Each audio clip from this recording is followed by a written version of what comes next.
Hi, this is a quick video to go over how I've managed to lean up a little bit using normal foods and normal meals. So I've constructed my diet, if you might have seen from my Facebook profile, from things like chili, eggs and bagels, curries, fruit, all stuff that normally you would think that shouldn't be on a diet.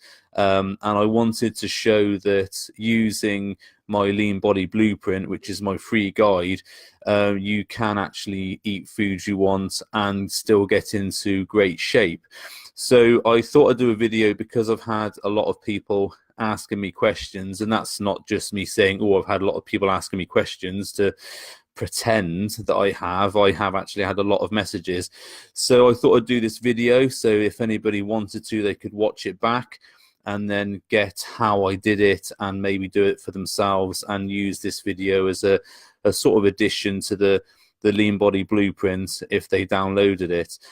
If you want to ask any questions, just please do so in the comments, and then I'll go over them at the end and try to answer them. But I want to keep the broadcast quite clear and to the point until that point. Okay, so first of all, I followed the principles in my guide and I worked out my calories. So I did this using a calorie calculator, which is freely available on my site, which is, it just takes into account things like height, weight, daily activity, what you do for a living, that sort of thing. And then it gives you at the end a figure. And I had to adjust it slightly for my muscle mass, not because I'm some sort of massive behemoth, but I do have slightly more muscle than an average person, and that calculator's for an average person. So anyway, I come out with a what's called an EER, which is an energy expenditure rate of around about 3,300 calories a day. And I simply just took 500 calories off that to give me 2,800 calories. And from that number, I divided up into a number of meals. So I tend to eat between 3 and 4 large meals a day when I'm dieting. So I did this. I made up 3 to 4 meals of around about 500 to 600 calories. And then I spaced them out over the day. So I had a breakfast meal. I had a meal around about 11:30. One around about sort of 3-ish, and then another one when I get home in the evening. Now, what I like to do on my diet is I like to have big meals rather than little ones spaced out during the day. And the reason for this is that it helps me feel fuller through the day, so I'm not battling my hunger. One of the issues you have when you do small and infrequent meals is that, yes, you're going to be eating more often, but unfortunately, because you don't eat enough to fill your stomach up, you tend to get hungry almost straight away after you've eaten, because you haven't stretched your stomach enough to give you a stomach stretch response. And that is important for hormone signaling, to tell your brain that you are actually full. So the other side of this is that if you actually look at a big meal, which is a plate loaded up with food before you eat it, then mentally you're going to think that that's going to be a satisfying meal. And so when you do get full from it, your brain is in line with your eyes, is in line with your stomach, saying, we have seen a big meal, we've perceived it to be filling, it is filling, I am now full. And you can actually offset a lot of the hunger issues by doing this. And there is absolutely no difference in terms of thermic effect of food or metabolism boosting from having, say, 6 small meals in the day rather than 3 big meals. If the calories are matched, you'll get exactly the same response. So don't listen to anybody who says that's a thing, because it isn't.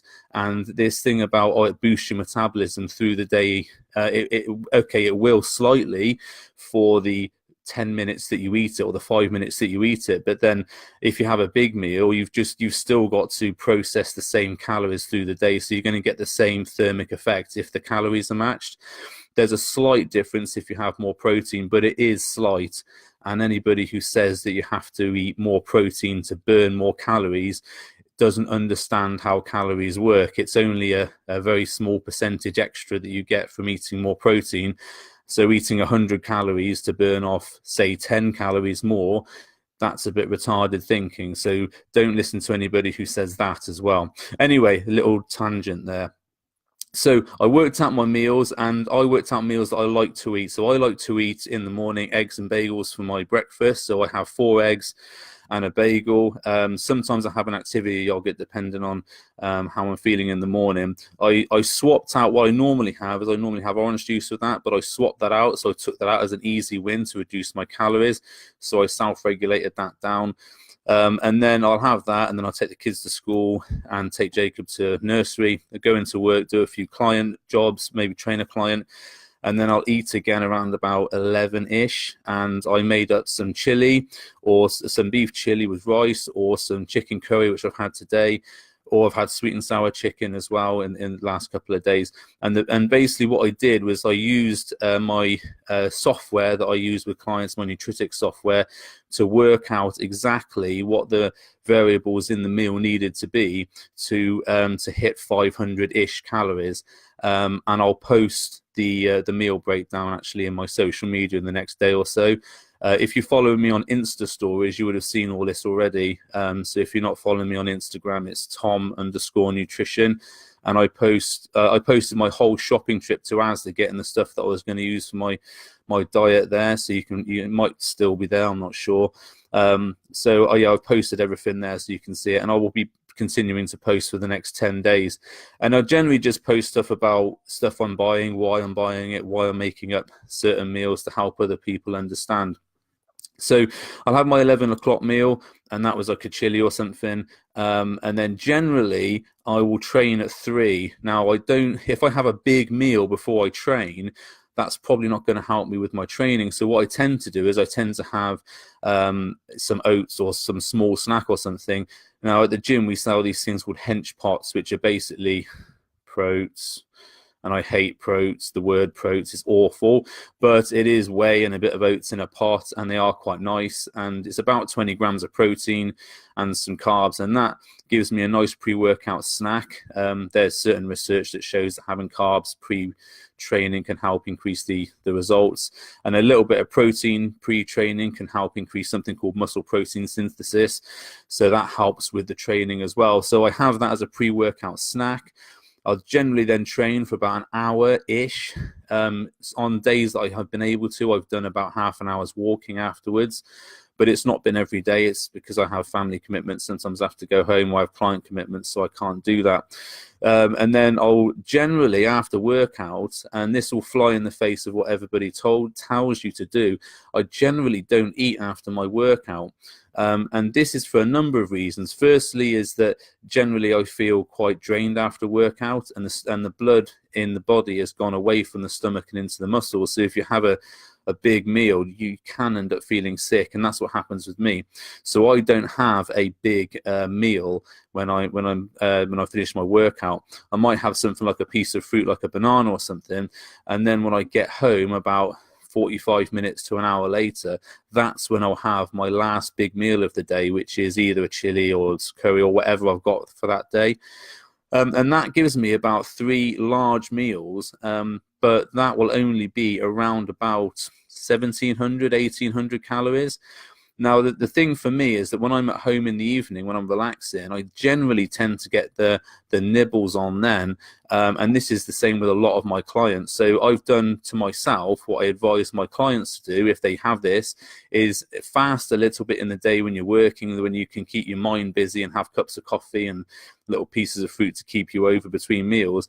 But then when you get home, attribute a lot of your calories to the evening. So when I get home, so for example, yesterday I got home, I think I'd eaten about 3 meals and some snacks by the time I got to, I think it was about 8 o'clock. And I realized I had about 800 calories left. Now, I could have not eaten that and gone to bed hungry, and that would have given me more of a calorie deficit. But I was feeling quite tired, so I was allowed the calories. So I thought, well, okay, I'll have something nice. So in the end, I had a whole tub of Halo Top ice cream, which was absolutely awesome. That was about 320 calories, I think. Watched a film, and then I actually stayed up late because I was doing some client work and some emails for my groups. So I stayed up late watching the Startup, which is an awesome documentary. Is an awesome thing on Amazon Prime. And I watched that till about, I think, 1 in the morning. And I got hungry about 12, so I had a double scoop protein shake and a muller rice, and that took me up to about 2,700 calories total for the day. So I had quite a big snack and feast in the evening, but I was within my calories. And because I was able to space out my meals longer in the day, I was able to allocate that. So if you do have issues with snacking in the evening, and a lot of people do, because when they're busy in the day, they don't, they can go without food. It's fine because they're busy doing their daily stuff. But when they come home, that's generally when they get the nibbles on and they get the snacks, and everyone's sat around in their family eating, or chocolates or whatever. So I do advise people to save a good amount of food for them, so they can get away with having some snacks or whatever. Now, obviously, I had Halo Top last night. I could have had Ben and Jerry's, or like a half a tub of Ben and Jerry's or something if I wanted to. I had Halo Top just because I like Halo Top, but I do also like Ben and Jerry's. So if that had been in the freeze, I would have had that, but I would have had obviously less amounts. So that's how basically I've been constructing my diet through the week. I've been eating meals around about 5 to 600 calories, give or take. Logging it so I know where I am, and in between meals I've been having like fruit snacks like bananas or blueberries. So a banana is about 80 calories, give or take, and that can fill me up for about an hour. And I have been having coffee as well, because I quite like coffee, but coffee does tend to help me offset hunger a little bit. And blueberries and raspberries are great, because I think there's only about 40 calories in 100 grams of blueberries or raspberries, and you can just pick at it for about 10 minutes. The main thing for me has been the size of my meals when I actually get down to eat. And as I explained earlier, having that, looking at a massive meal, thinking, right, this is going to be a really nice meal full of like fiber and protein and carbs and stuff like that. And I look at it, I think, yeah, I'm going to enjoy this. And because I've added a lot of salad and leafy veg and all that sort of stuff, it takes a long time to eat, about 15 minutes to 20 minutes to eat. And by the end of it, I do feel as though I've had a nice big feast. And that has been the key factor in keeping me on the track. I've not wanted any like cheap food, if you can call it that. I've not wanted any chocolate or anything like that. Even on the weekend, when I said to myself, well, I've been in a deficit for a week, I might go out. We went out, and I think the thing I had was I went to Chiquitos and had 4 eggs and pancakes there, which I worked out the calories roughly is only about 100 to 200 more than what I would normally have anyway. So I haven't really been off plan. And I know it's only a week, 10 days or whatever, but I literally could do this for a long time if I wanted to. I've got a photo shoot in about 10 days, so I want to look lean. I want to look good for that. But I do like eating. It's one of my things. I'm quite crap at dieting for bodybuilding shows, and I have to be quite strict with myself. But yeah, I mean, you couldn't do this diet, I don't think, to get in 100% shape for a bodybuilding show. I don't think that would work, because you have to be quite restrictive, and you have to do a lot, and you have to get in really tight condition. But saying that, if you had more control of, say, the fasting in the day, you probably could. Because in 10 days I've done this diet, I've not visibly lost any strength, although I have been a little bit tired in the gym, and I have had some good workouts and do look quite decent. So that's how I've done things. Feel free to put any questions, and I'll have a look at those now before I sign off, because I know it's about 15 minutes coming up to it. So let's just have a look at the comments. Okay. Matt Denham, stretch response. I don't know if that's an innuendo or not. Let's have a look. Hi, Kimber. Thanks for saying hello. Thanks to everyone who's joined, actually. That's quite surprising for a late night on a Thursday. Right, Matt, does water count as calories, or is it is it sin-free? Yeah, water there's no calories in water, Matt. Yeah, see, I actually live off like something like Vimto. So Vimto do like a 0-calorie squash. So I live off that when I'm on diet. It's absolutely awesome. And you can put hot water in it if you want, like a hot blackcurrant or something.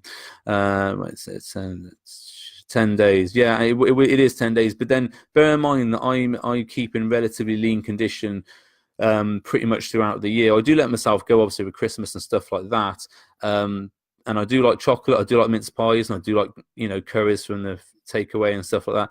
But I'm generally quite good at self-regulation. But when I get into diet mode, I'm pretty much on it then, and I'm pretty much head down on it. And I've had to stop myself going into full bodybuilder bro mode and having like chicken, rice, and broccoli for my meals. I wanted to show that you can actually do everything that I preach, and I'm quite thankful that I did have it, because I think I would have killed myself if I'd seen any more broccoli for a diet.